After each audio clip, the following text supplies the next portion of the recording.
Vamos lá. Audição. Os barulhos. Com certeza não era esses barulhos de caminhão, de carro, que a gente sente nesse som alto aqui. Sim, os bebês ouviam esse barulho numa outra proporção, numa outra dimensão ali, bem afastadinho, que a gente tinha ali um bloqueio, né, desses sons, que é o nosso corpo. O bebê ouvia muito alto o som do batimento cardíaco da mãe. Tum, tum, tum. O que mais que ele ouvia? Barulhos que a gente reconhece como ruídos brancos. Os ruídos brancos, vocês podem encontrar barulhos similares, sons similares com ruídos brancos do corpo humano. Vocês acham no YouTube, no Spotify, vocês acham algumas playlists que só ficam com ruído branco, né? O som do útero. Ou você pode proporcionar para o bebê através da sua boca mesmo, né? De você reproduzir esse som, fazendo esse pode ser alto com a sua boca, tá? Se for Spotify, celular, essas coisas, tomem cuidado, porque o volume ele não pode ser tão alto, mas com a sua boca, como a gente tem um limite de altura que a gente consegue reproduzir, pode sim ser um mais intenso, mais alto. O que mais de som que esse bebê tinha? Então, voz do pai e voz da mãe, os sons que a mãe era acostumada a vivenciar todos os dias, se tinha uma playlist, se tinham músicas favoritas que ela ouvia no carro.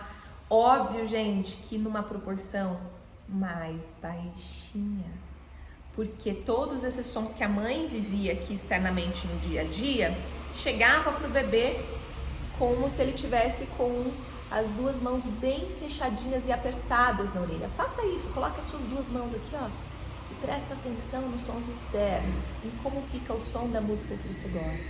Era assim que esse bebê ouvia. Então, se vocês forem ouvir também, mais baixinho, né, para não dar esse choque no bebê também. Então, esses tons de voz mais suave, mais baixinho, eles são mais gentis com o bebê nessa transição para que ele se sinta mais tranquilo e mais calmo, tá? Cheiros. E os cheiros, Pamela? Na barriga, ele praticamente não tinha os cheiros que a gente tem aqui fora, né? O líquido amniótico, ele sentia, para quem tá se perguntando, mas o bebê sente cheiro na barriga? Sim, sente. Desde as primeiras semanas de vida, esse bebê já tem o sistema olfativo pronto, já sente o cheiro do líquido amniótico. Dependendo do que a mãe come, o cheiro do líquido amniótico muda. É por isso que os bebês que acostumam com determinados temperos na gestação, esses cheiros desses temperos já são, de certa forma, conhecidos, numa proporção mais fraquinha, mais suave, menor, mas já são ali mais conhecidos. Cheiro da mãe, né? E essa mãe, ela exala os cheiros também dessa alimentação. O que mais, gente? Hormônios, né? Os cheiros hormonais ali dessa mãe, do corpo dessa mãe. Mas, de forma geral, os cheiros que o bebê sente é muito fraquinho, muito diluído. Então, esse olfato dele é muito sensível. Imagine alguém que não sente cheiro nenhum, de repente se depara com um perfume super forte. Isso não dá pra gente uma enxaqueca, uma dor de cabeça às vezes? No seu bebezinho também. E às vezes um cheiro que nem é tão forte para nós humanos grandes, que nos acostumamos a sentir cheiros fortes já, com anos expostos a isso, a gente vai acostumando, o nosso corpo se adapta. O bebezinho, ele ainda não se adaptou. Então vamos pegar leve agora nesse começo e tentar tirar o máximo de cheiros possíveis. Amaciantes, produtos de limpeza da casa, perfumes, hidratantes, óleos, desodorantes. Tudo que a gente puder reduzir de cheiro é mais gentil para o bebê. Já pensou se o seu bebê chora de enxaqueca, de dor de cabeça, começa a gritar? Como é que a gente vai descobrir que isso é uma dor de cabeça? Se ele ainda não fala, né?